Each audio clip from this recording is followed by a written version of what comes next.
देख रहे हैं आप। आपके साथ मैं हूं नवजोत रंधावा। शाम के 4 बज चुके हैं। वक्त है हमारे खास कार्यक्रम ये हुई ना बात का, और आज बात होगी हैप्पी सिंगल ट्रेंड की। वैसे आमतौर पर हमारे समाज में अकेलेपन को उदासी या फिर कमतर जिंदगी से ही हम जोड़कर देखते हैं। जिसकी शादी नहीं हो रही है उसे अधूरा मानने का चलन रहा है। लेकिन नई पीढ़ी के युवाओं में हैप्पी सिंगल ट्रेंड देखने को मिल रहा है, जिसमें लोग सिंगल रहने में ही अपनी खुशियां ढूंढते हैं। और इस बात की तस्दीक एक नई रिसर्च ने भी की है। ब्रिटेन की यूनिवर्सिटी ऑफ एसेक्स की एक नई रिसर्च ये बताती है कि 10 साल पहले की पीढ़ी के मुकाबले नई पीढ़ी के युवाओं का रोमांटिक रिश्तों के प्रति क्रेज तेजी से कम हुआ है। रिसर्च में यह भी कहा गया है कि जेन जी यानी कि साल 1997 से 2010 के बीच में पैदा हुए बच्चे और जेनरेशन अल्फा यानी कि 2010 के बाद पैदा हुए बच्चे रोमांटिक रिश्तों से दूर होते जा रहे हैं। तो क्यों बढ़ रही है सिंगल रहने की ये आदत, चलन, और इसका हमारे सामाजिक ताने बाने पर क्या असर हो सकता है? इसी पर अपने खास मेहमानों से आज हम चर्चा करेंगे, लेकिन उससे पहले हम आपको रिपोर्ट भी दिखाते हैं।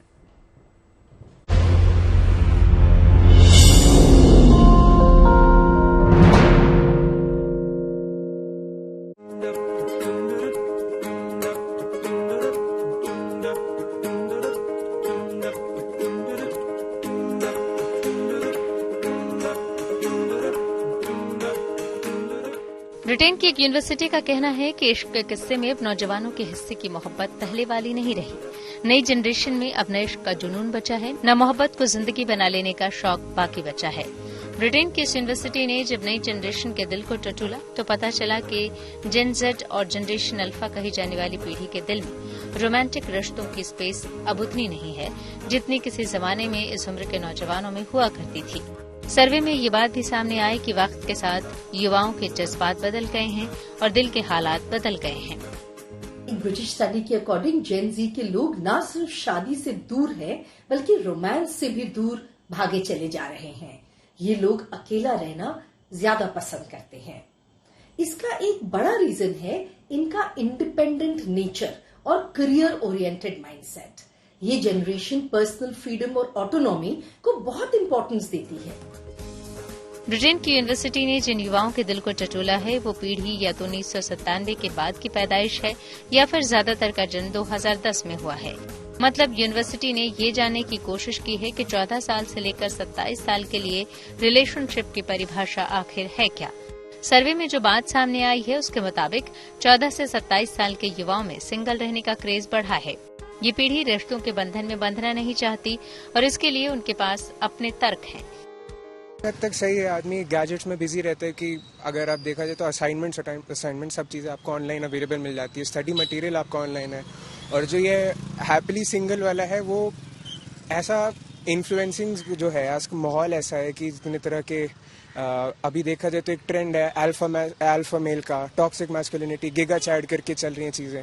तो वो भी इस तरह के जो इन्फ्लुएंसर्स हैं वही सिखाते हैं कि खुद पे ध्यान दो, वर्कआउट करो और बुक्स पढ़ो, नॉलेज गेन करो, इन सब चीज़ें। तो आई थिंक कि हाँ, थोड़ा सा तो है अपने में हैप्पीली सिंगल वाला भी। रिलेशन को लेकर यूथ की बदलती सोच की एक नहीं 1000 वजहें हैं, जिसमें सबसे बड़ी वजह लाइफ में सोशल मीडिया का दखल है। आंकड़े बताते हैं कि दुनिया में 519 करोड़ लोग सोशल मीडिया पर एक्टिव हैं। प्रतिशत के हिसाब से ये आबादी 64% बैठती है। इस आबादी के लिए असल दुनिया से अलग एक ऐसी आभासी दुनिया है जिसमें उनके लिए सब कुछ मौजूद है। इस आभासी दुनिया में उनकी पसंद और नापसंद के बीच में उसके सिवाय दूसरा कोई और नहीं है। तरीके से सही है, बिकॉज आजकल की जो यूथ है वो अकेले टाइम स्पेंड करना ज़्यादा प्रेफर करते हैं। अलग अलग प्लेटफॉर्म्स आजकल आते हैं, सोशल मीडिया पे अलग अलग चीज़ें आ गई है, टिंडर, इंस्टाग्राम, व्हाट्सएप, फेसबुक और भी चीज़ें। और प्लस इसमें पेरेंट्स का भी एक रोल है, बिकॉज वो आजकल बच्चों को अकेला छोड़ देते हैं।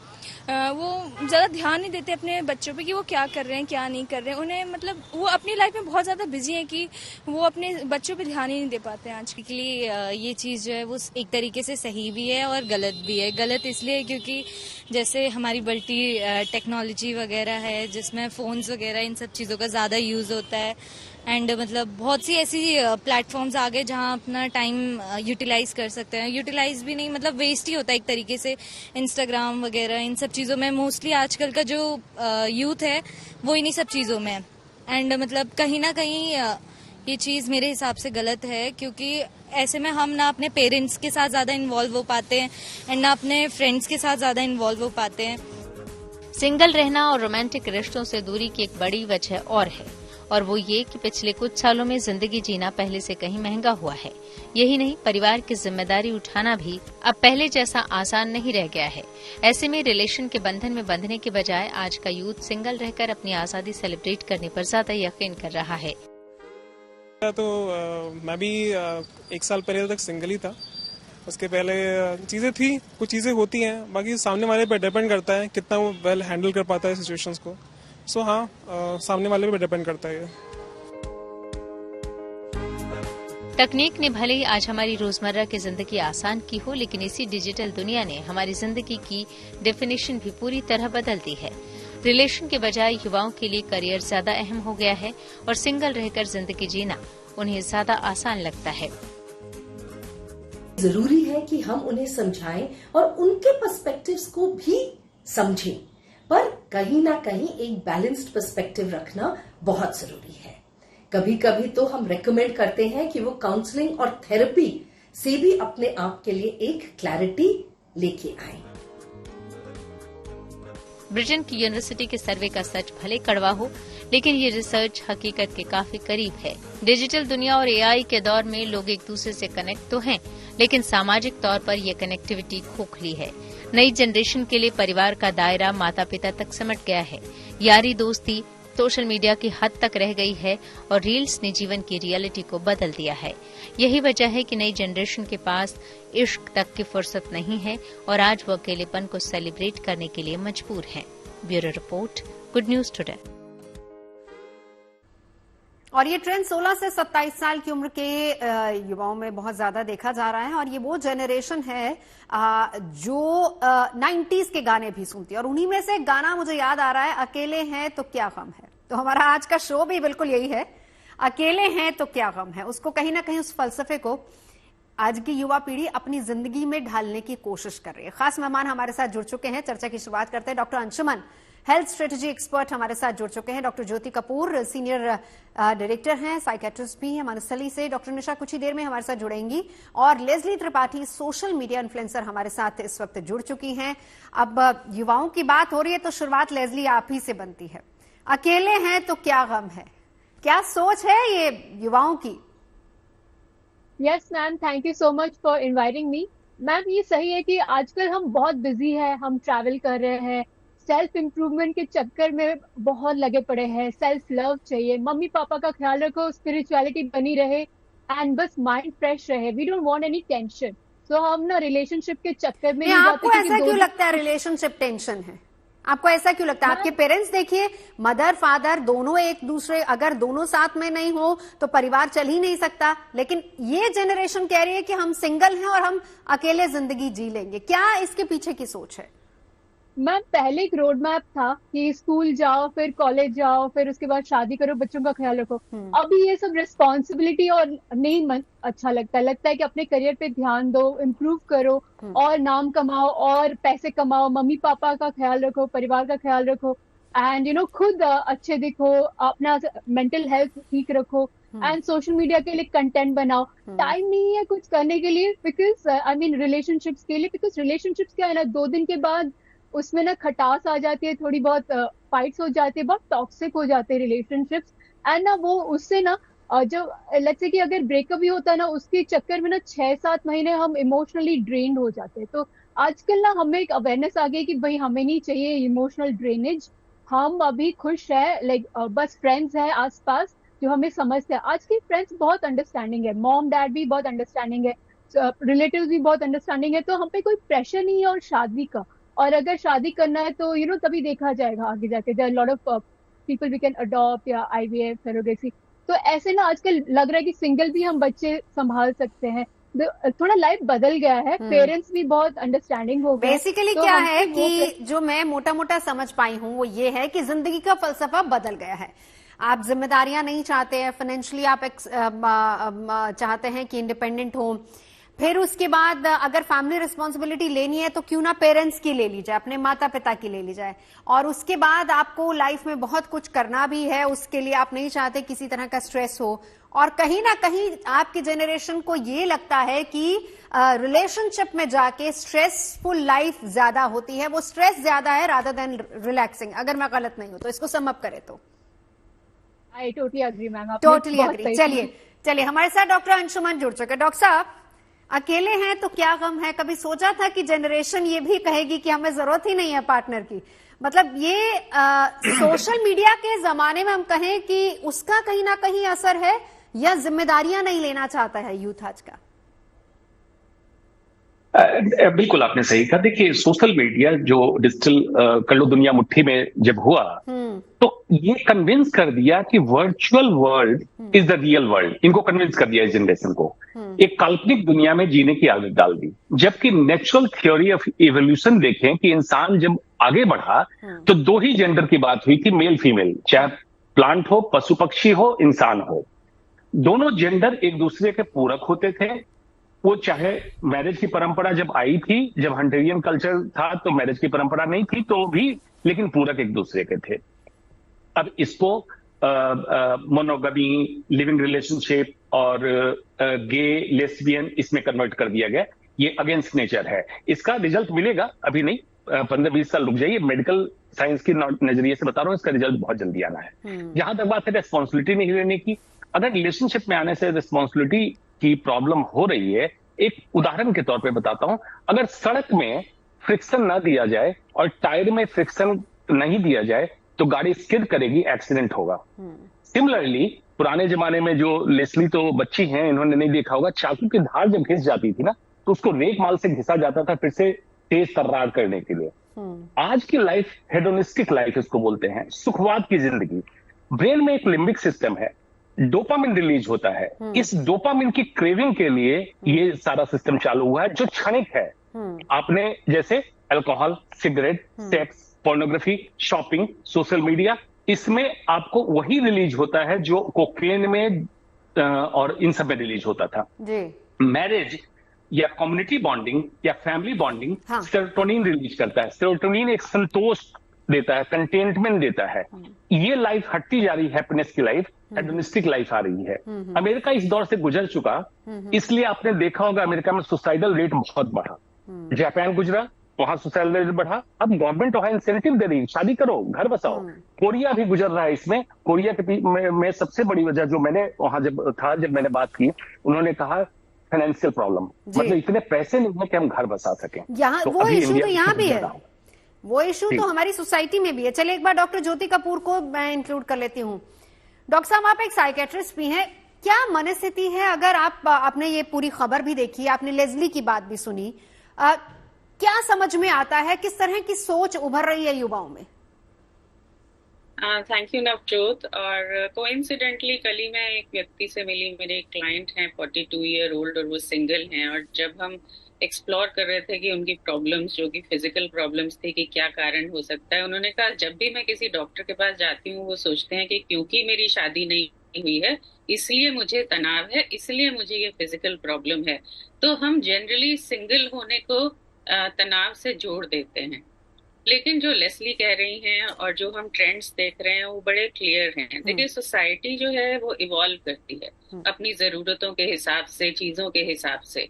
तो जो सोसाइटी एंशिएंट सोसाइटी थी, जहाँ पे आपको एक ऑर्गेनाइज्ड स्ट्रक्चर चाहिए था फैमिली के लिए कि वो एक दूसरे को सपोर्ट कर सकें, फीमेल्स और मेल्स के रोल्स बड़े आइडेंटिफाइड थे और वहाँ पे एक परिवार के मैकेनिज्म की जरूरत थी, वहाँ पे इस चीज को बढ़ावा दिया जाता था कि लव हो, रोमांस हो, शादी हो, बच्चे हो, ताकि वो समाज ठीक से चल सके।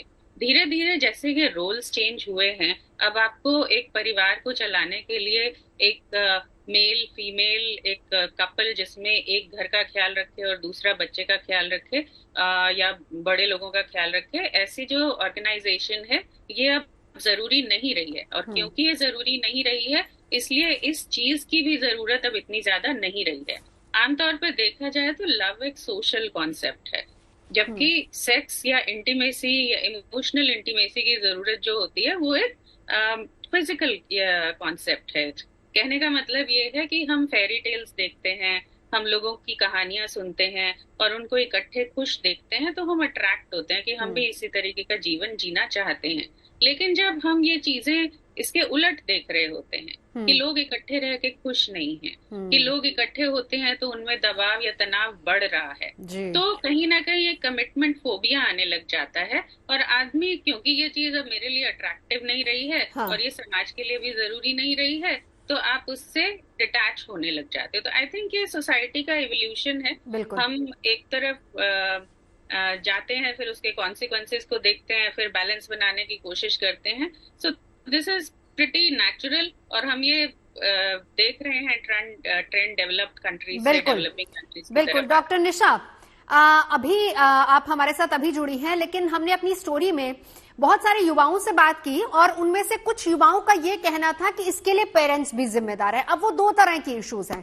पहली बात तो वो फैमिली इश्यूज उनके हो सकते हैं और दूसरा वो कहते हैं कि हमारे पेरेंट्स वर्किंग हैं, उनके पास भी हमारे लिए इतना वक्त नहीं है। जब वो देखते हैं अपने परिवार को इस तरीके से तो उनको लगता है कि जब माता पिता के पास ही बच्चों के लिए वक्त नहीं है क्योंकि वो भी वर्किंग है, दोनों वर्किंग है, या फिर परिवार में कुछ इस तरह की अनबन भी रहती है, तो वो कहते हैं कि जब वही परिवार संपन्न नहीं जहां वो रह रहे हैं तो फिर उनको परिवार की जरूरत क्या है, क्यों नहीं वो अकेले जिंदगी जी लेते। एक ये भी सोच उभर रही है।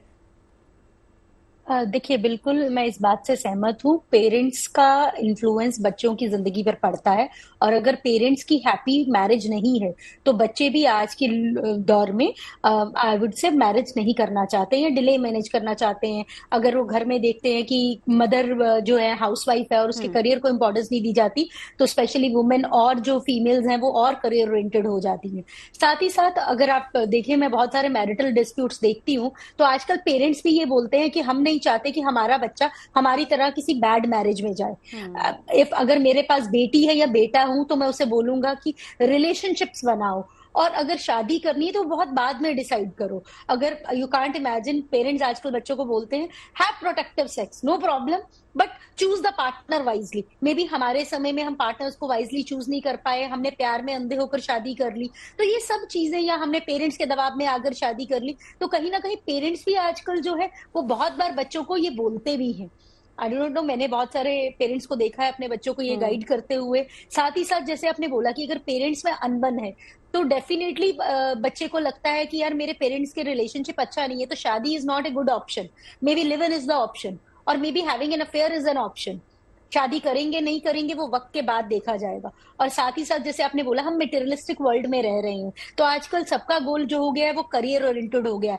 आप एजुकेशन करते हैं, एमए करते हैं, एमबीए करते हैं या कोई पीएचडी करता है या एमडी करता है, तो हर एक को काम करना है। Everyone wants to be professionally successful. तो वो भी एक बहुत बड़ी वजह है क्योंकि करियर बनाने में समय लग जाता है। और अगर आप रिलेशनशिप में उतना तवज्जो देते हैं, बिकॉज अगर आप मैरिज हो जाते हैं तो मैरिज के साथ आपके पास रिस्पॉन्सिबिलिटी आते हैं, बच्चे भी करने हैं, इवन इन लॉज का, फैमिलीज का दबाव आता है, तो कहीं ना कहीं वो दबाव भी हमें और लगता है कि नहीं, अगर हम रिश्ते में जाएंगे तो हमें सबकी जिम्मेदारियों को पूरा करना पड़ेगा, हमारी फ्रीडम चली जाएगी। पहले सिर्फ लड़के सोचते थे हमारी फ्रीडम जाएगी, आजकल फीमेल्स भी सोचती हैं कि हमारी फ्रीडम चली जाएगी अगर शादी हो जाएगी। तो डिले मैरिजेस का जो कंसेप्ट है वो इसीलिए आज की यंग जनरेशन को लगता है कि marriage is not only thing in life.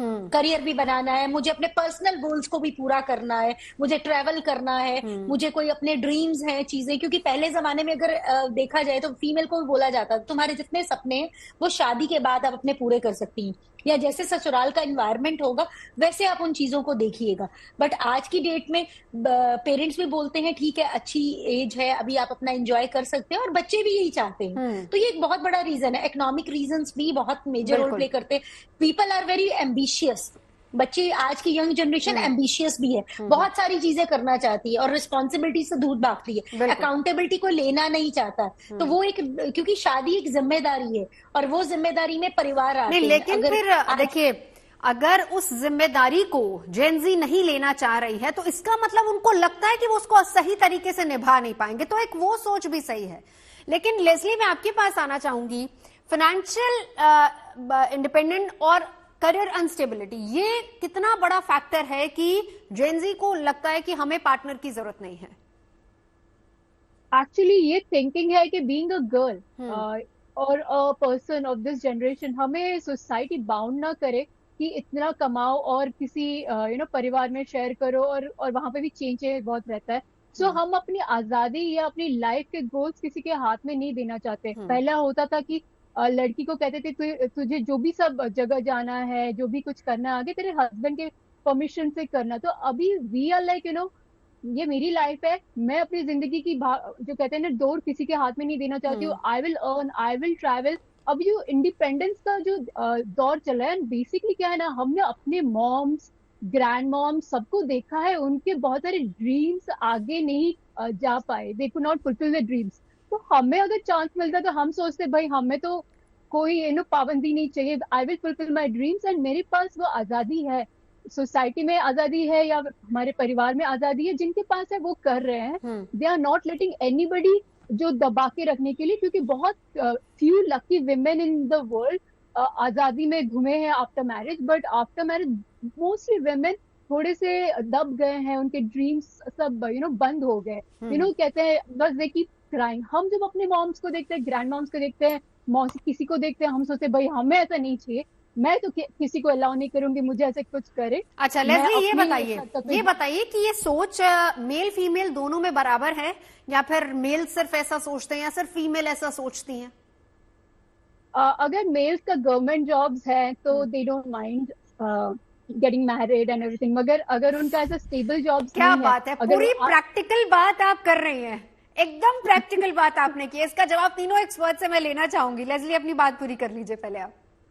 Ma'am actually क्या है, जो क्रिएटिव फील्ड में है लड़के, स्पेशली जो एक्टर्स हैं, और उनका जॉब स्टेबल नहीं होता है, आज काम मिल गया फिर और 2-3 महीने के बाद मिलेगा, तो वो ना इतना श्योर नहीं है कि उनकी पार्टनर को वो संभाल सकते हैं, और अगर संभालेंगे तो शी शुड ऑल्सो अर्न। तो बॉयज थोड़ा इसीलिए देख रेख के चलते हैं, और अगर भी कर लेते तो उसके बाद कोई जॉब्स करना। तो ठीक है, एक बार डॉक्टर अंशुमन, भाई सरकारी नौकरी है तो शादी मंजूर है, लेकिन सरकारी नौकरी नहीं है तो कोई टेंशन हमको नहीं चाहिए, लड़का हो या लड़की हो, दोनों ये सोचते हैं। अभी देखिए कि फाइनेंशियल कंडीशंस, जॉब्स, ये सब चीजें कितनी इंपॉर्टेंट है, पूरी सोच जनरेशन की बदल दी है। बिल्कुल, ये बिल्कुल सही है। Constant and continuous source of earning पहला क्राइटेरिया। दूसरा क्राइटेरिया स्टेबिलिटी ऑफ जॉब, लड़के हो लड़की हो। और तीसरा जो क्राइटेरिया है नॉन ट्रांसफरेबल, ये भी है। जैसे फॉर एग्जांपल जो ट्रांसफरेबल जॉब है, ये लोग प्रेफर नहीं करते हैं कि मैं स्टेबल जॉब वाले से, चाहे लड़की हो चाहे लड़का, उससे शादी करें। रीजन ये है कि फिर साथ में रहेंगे। हाँ। ये पूरी प्लानिंग इनकी लिस्ट में पहले रहती है। एक तरह से अच्छी चीज भी है, क्योंकि पहले इसी बात पे डिस्प्यूट होता था।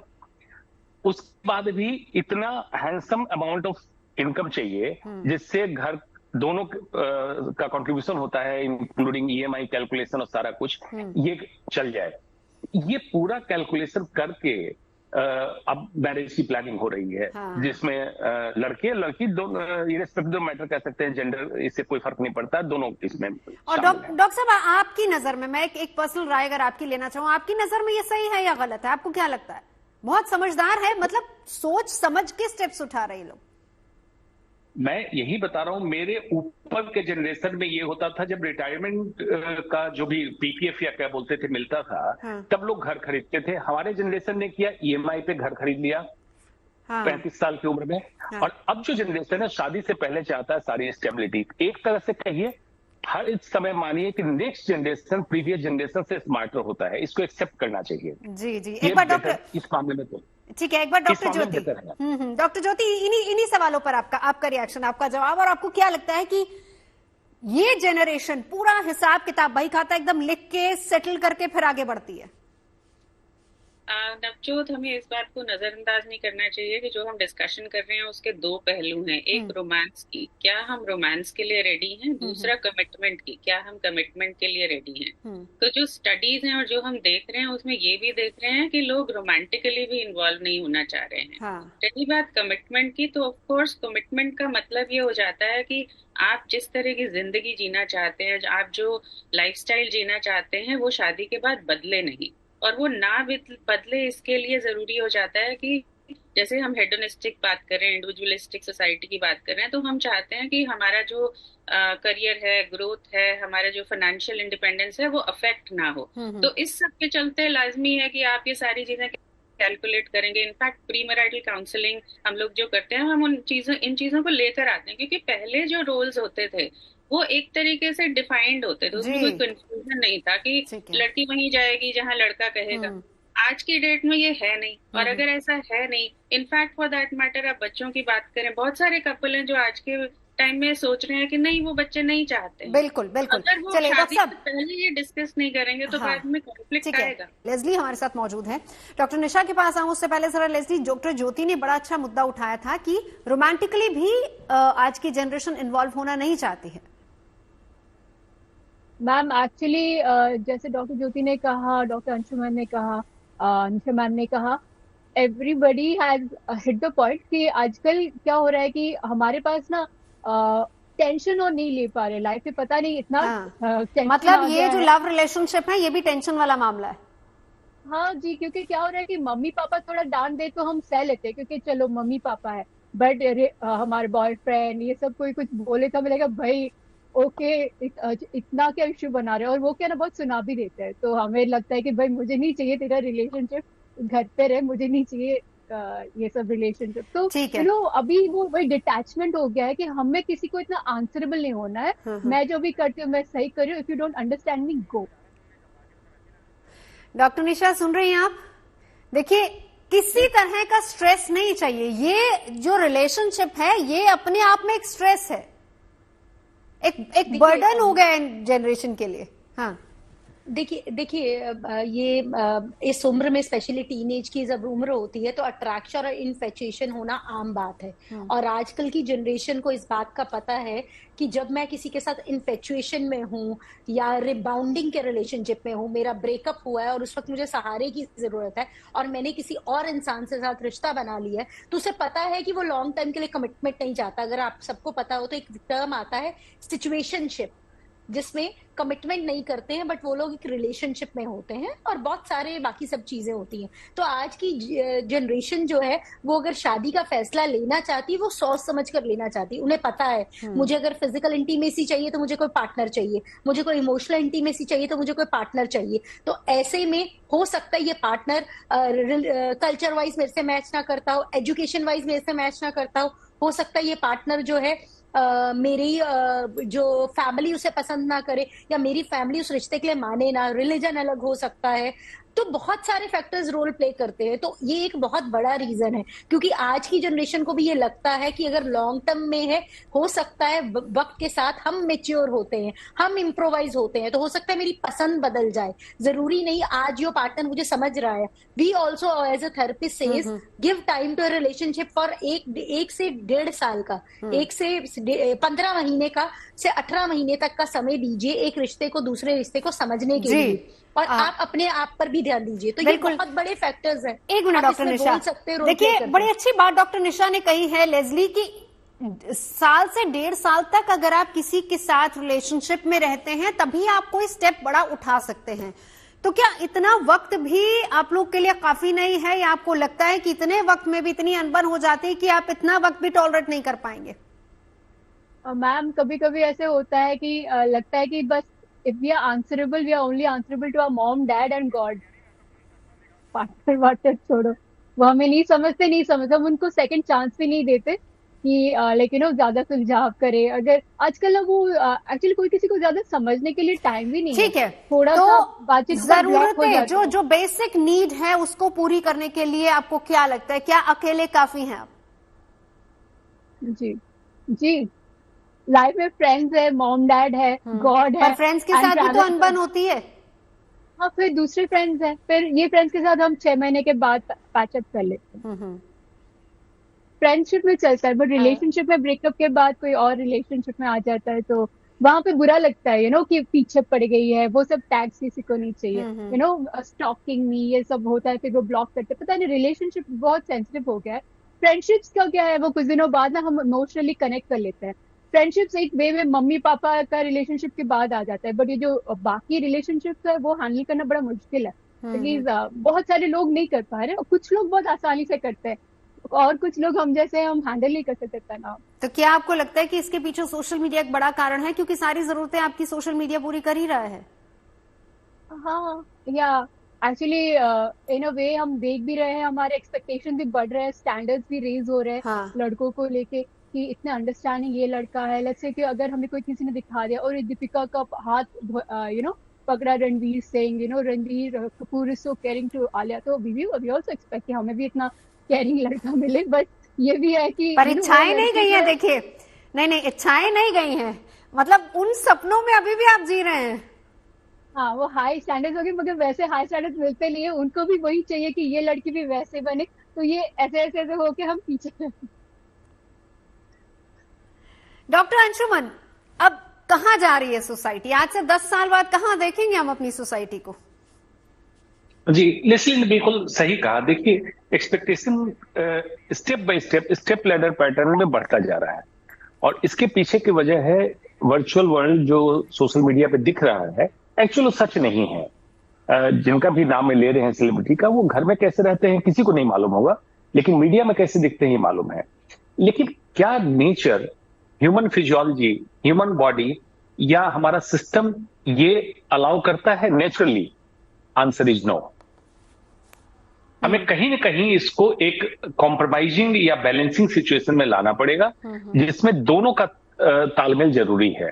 फ्रीडम भी चाहिए, जो पहले के एंशिएंट टाइम में था कि महिलाओं का रोल अलग है, पुरुषों का रोल अलग, इसको खत्म करके और बैलेंस आउट करके कहीं एक सिचुएशन पे लाना पड़ेगा। We can't challenge the natural law.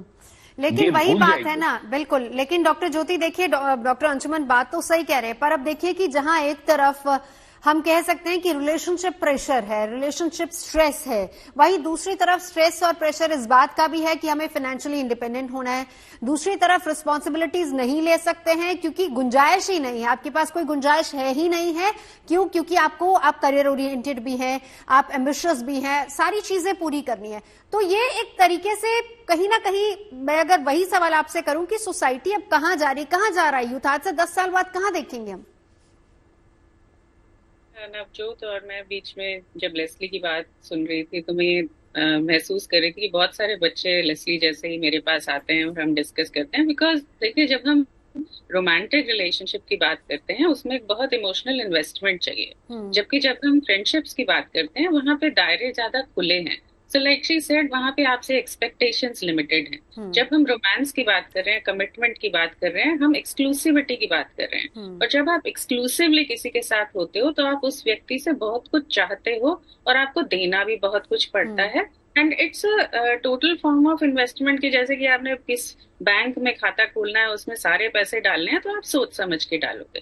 तो जहां तक सोसाइटी कहाँ जा रही है कि सवाल है, जैसे मैंने शुरू में ही कहा था कि वी आर इवॉल्विंग, हम इवॉल्व कर रहे हैं। हम एंशिएंट टाइम की बात करें तो वहाँ रोल्स अलग थे, अब रोल्स जो हैं वो डिफाइड हो रहे हैं। जैसे डॉक्टर अंशुमन कह रहे हैं कि there are sexual needs and there are needs for emotional intimacy, and when we want to have those needs fulfilled, पहले एक ऑर्गेनाइज्ड सिस्टम बनाया गया कि एक ही व्यक्ति से आपको सब कुछ मिल जाए, लेकिन फिर देखा गया कि एक ही व्यक्ति से आपको सब कुछ नहीं मिल पा रहा है। आपको फिजिकल इंटीमेसी मिल रही है अपने हस्बैंड से तो इमोशनल नहीं मिल रही, वाइफ से इमोशनल मिल रही है तो फिजिकल नहीं मिल रही, और बहुत सारा तालमेल का प्रॉब्लम हो रहा है और मैरिजेस ब्रेक कर रही हैं। उसी तरीके से जब हम रिलेशनशिप को समय देने की बात करते हैं तो बहुत सारी चीजें सामने आती हैं। और तीसरी बात है कि एक्सेप्टेबिलिटी, पहले ब्रेकअप करना एक्सेप्टेबल नहीं था। आप पुरानी मूवीज की बात कीजिए, हम हमारे जनरेशन की मूवी की बात करिए, प्यार एक बार होती है, शादी एक बार होती है। आज की जनरेशन ये सब नहीं मानती है, वो कहते हैं जिंदगी एक बार होती है, उसको जीने का अपॉर्चुनिटी चाहिए। तो I think as we evolve, जैसे डॉक्टर आशुतोष ने भी बोला है, एक संतुलन बनेगा, एक बैलेंस ऑटोमेटिकली बनेगा, जिसमें हम एक्सेस से पेंडुलम की तरह हम पहले झूल रहे होते हैं और धीरे धीरे आके वो बीच में आके इक्विलिब्रियम पे आ जाता है। और जो इम्पोर्टेंट बात है वो ये है कि हम ओवरऑल अपने लाइफ के स्ट्रेसेस को कम करने की कोशिश करें। जो अगर हम कर पाएंगे तो हम अपने रिलेशनशिप में हमारे पास समय, वही बात जो डॉक्टर अंशुमन कह रहे हैं कि बैलेंस बनाने की बहुत जरूरत है। डॉक्टर निशा, देखिए मुझे लगता है डेटिंग साइट्स इसमें मेजर रोल प्ले कर रही हैं। अच्छा, अगर आप डेटिंग साइट्स की बात करें, क्योंकि हुकअप्स और वन नाइट स्टैंड्स ऑल्सो बहुत इंपॉर्टेंट रोल प्ले करते हैं, क्योंकि जैसे फिजिकल नीड्स की बात कर रहे हैं, क्योंकि फिजिकल नीड्स पूरी हो जाती हैं आजकल। अगर कैजुअल रिलेशनशिप्स हैं, रिलेशनशिप्स के इतने लेवल है रिलेशनशिप्स के भी, कि लेवल स्टेज 1 पर है, स्टेज 2 पर है, स्टेज 3 पर है, क्या पर्सन प्रिपेयर है कि नहीं है, या जैसा कि मैम ने बोला है कि अगर मल्टीपल रिलेशनशिप रखना है, एक से फिजिकल नीड पूरी हो रही है तो दूसरे से इमोशनल नीड पूरी हो रही है, तो कहीं ना कहीं आजकल फ्रेंड्स और फ्रेंड्स विद बेनिफिट्स, इवन जैसे सिचुएशनशिप की मैंने एक बताई आपको सिचुएशन है, तो वो सारी अगर आज जेनजी की ही जनरेशन की ही बात करें तो जेनजी इन सब चीजों में इन्वॉल्व है। कहीं ना कहीं उनको पता है हमारे इमोशनल इश्यूज हैं और इमोशनल इश्यूज को एड्रेस करना नहीं चाहते, और जब वो इन रिश्तों में जाते हैं डेफिनेटली वो उनसे प्रॉपर अटेंशन चाहते हैं।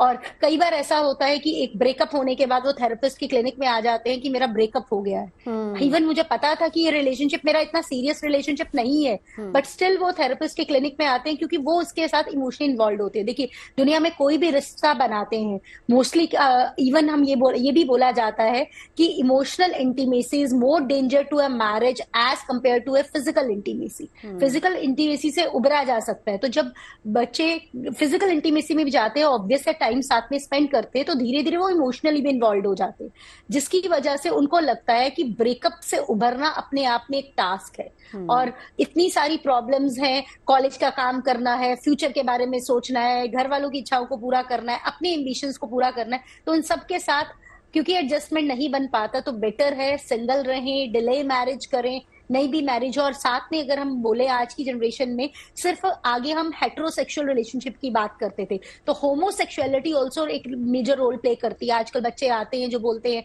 We are bisexual, we are gay, we are lesbians, we belong to queer community, तो अब कहीं ना we are transgender, trans man, trans women, we are asexual, we are demisexual, इतनी टर्म्स हैं जिसमें आप सोच नहीं सकते हैं कि अगर आज की जनरेशन के अगर पेरेंट्स से बात की जाए तो उनको एक्सेप्टेंस में भी प्रॉब्लम होती है। और कहीं ना कहीं बच्चे भी ये चाहते हैं कि जब तक मुझे राइट पार्टनर ना मिल पाए जिसके साथ मैं रह पाऊं, कई बार पेरेंट्स नहीं समझते हैं उनकी इस एलजीबीटी की नीड्स को, तो कहीं ना कहीं वो एक गैप भी आता है जो कहीं ना कहीं उन बच्चों के जनजीज के दिमाग में ये डालता है कि maybe I will choose a right partner. और आजकल मूवीज भी बहुत प्रमोट करती हैं इन चीजों को कि अगर आप किसी रिश्ते को अपनाना चाहते हो तो keep trying the different chairs, जब तक सही चेयर नहीं मिल जाती तब तक आप सेटल नहीं हुई। जी अच्छा, आती हूँ डॉक्टर निशा, एक मिनट जरा। लेस्ली, जो डॉक्टर साहब ने अभी डेटिंग एप्स की बात की, वो उस पर आपकी क्या राय है? मैम ये तो सही है, जैसे डॉक्टर निशा ने कहा, डॉक्टर ज्योति, अंशुमन, डॉक्टर अंशुमन, सबने कहा दिस इज ट्रू कि आजकल बहुत ऑप्शन मिल गए लोगों को। तो अगर यहाँ बात नहीं बनती, जैसे आज हम गए यहाँ खाने के लिए और अगर ये अच्छा नहीं लगा तो we have the option to go to another restaurant, तो ऐसे हो गए रिलेशनशिप्स। तो इसलिए लोगों को फर्क नहीं पड़ता रिलेशनशिप बने ना बने। और आजकल लड़के भी नहीं, लेकिन आपको देखिए निशा जी आपकी बात सुन के हंस भी रही हैं, लेकिन आप ये रियलाइज करा रहे हैं कि इसका असर सोसाइटी पर कितना होगा, आने वाली पीढ़ी, मतलब आप अपने आप को आज से 10 साल बाद कहाँ देखते हैं? मैम देखो, मैं तो चाहूंगी कि अगर मेरी भी किसी के साथ अच्छी सी अंडरस्टैंडिंग हो, उससे मैं शादी करूं। अगर नहीं होता है तो मैम लाइफ में इतनी सारी चीजें हैं to focus in life, to grow, and कहते हैं आए हैं तो चले भी जाएंगे। सो कोई there is no regret actually, अगर होता है तो होने। देखिए डॉक्टर ज्योति ने, हाँ डॉक्टर अंशुमन, डॉक्टर ज्योति ने बड़ी अच्छी बात कही थी कि वो प्यार एक बार होता है, शादी एक बार होती है, वो गए कंसेप्ट, जिंदगी एक बार आती है और जिंदगी जीनी है। लेस्ली की भाषा में और उनके जवाब में यही बात है। डॉक्टर अंशुमन जी बिल्कुल बिल्कुल वही है, जिंदगी नहीं मिलेगी दोबारा, एक कोई मूवी आई थी बीच में, हाँ उसी कॉन्सेप्ट पे चल रहे हैं। जिंदगी means life is more important then. लेकिन देखिए यहाँ पे मैं एक बता दूं, जिंदगी क्या है अनासिर में जहूरे तरतीब, मौत क्या है इन्हीं अज्जा का परेशान होना। What is life is a manifestation of all the components what you encounter during your journey. It's not just your life. And what is death? A scattering of all the components what you have collected till date. That is death. Life में एक चीज नहीं होती कि मैं physically जिंदा हूं, ये लाइफ नहीं है। लाइफ में आपकी सारी चीजें, आप जिन जिन चीजों से मिलते हैं, वो नेचर भी हो सकता है, इंसान भी हो सकता है, पशु पक्षी भी हो सकते हैं। That is life. बिल्कुल। अच्छा, जनरेशन को सोचना पड़ेगा। हाँ, नहीं, लेकिन एक बार आप तीनों लोगों के लिए एक सवाल है जेन जी की तरफ से। लेस्ली ने बहुत सारी बातें यहां पर रखी, प्रैक्टिकली बहुत ज्यादा सही भी हैं बातें, लेकिन ये अब आप तीनों के लिए सवाल है कि आप तीनों एक्सपर्ट है अपनी अपनी फील्ड में, क्या जवाब है इस जेनरेशन के लिए? शुरुआत डॉक्टर ज्योति आपसे करती हूँ।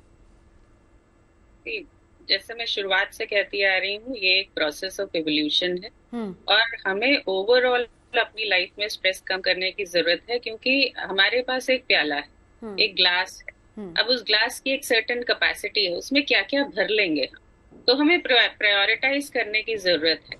और जैसे डॉक्टर आशुतोष भी कह रहे थे, हमारी नीड है, सोशल नीड है कि हम लोग एक दूसरे के साथ रहें, जुड़े। हमारी इमोशनल नीड्स हैं कि एक दूसरे से हम इंटीमेट रिलेशनशिप बनाएं, और हमारी फिजिकल नीड्स हैं। तो अगर हम उन चीजों को प्रायोरिटाइज नहीं करेंगे, हम अपने को डिस्ट्रैक्टेड रखेंगे और हमें लगेगा कि अगर हमारे पास लग्जूरियस लाइफ है, हमें बहुत सारी लाइक्स हैं, पॉपुलैरिटी है, लोग हमें पसंद कर रहे हैं, बहुत सारे फ्रेंड हैं, तो दैट इज कंप्लीट लाइफ, तो कहीं ना कहीं आपको अपने अंदर में असंतुष्टि मिलेगी, असंतुष्टि होगी। एक बार देखना होगा, ठीक है, एक बार stress is important and then experience life with open arms. That is. Doctor Nisha, क्या जवाब है आपके पास जेनजी के लिए?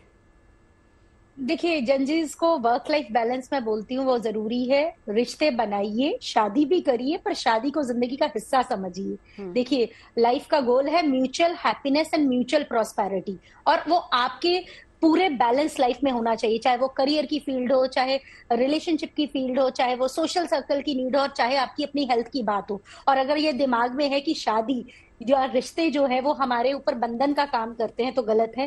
रिश्ते हीलिंग का काम भी करते हैं। कई बार आप जिस तकलीफ से गुजर रहे होते हो उसमें वो मरहम का काम भी करते हैं, और कंपेनियनशिप की नीड हर इंसान को होती है। Definitely choosing the right partner important है, बट अगर आप इन्वेस्ट करें रिलेशनशिप में तो उसे रिलेशनशिप को हिस्सा बनाएं। अगर हिस्सा बनाएंगे तो आई थिंक लाइफ आसान होगी। बिल्कुल। डॉक्टर अंशुमन जी, देखिए, इसका ये मतलब नहीं हुआ कि अगर आप मैरिज या रिलेशनशिप या लाइफ पार्टनर की तरफ जाते हैं तो compromising rest of the thing, जो लेस्ली या जेनजी की जो भी डिमांड है उसको कॉम्प्रोमाइज करने की कहीं बात नहीं, बैलेंस करने की जरूरत है। और जो परफेक्ट या राइट पार्टनर का डेफिनेशन ढूंढ रहे हैं, आर्टिफिशियल इंटेलिजेंस बेस्ड डेफिनेशन आप देख रहे हैं सोशल मीडिया पे, वो डेफिनेशन नहीं है।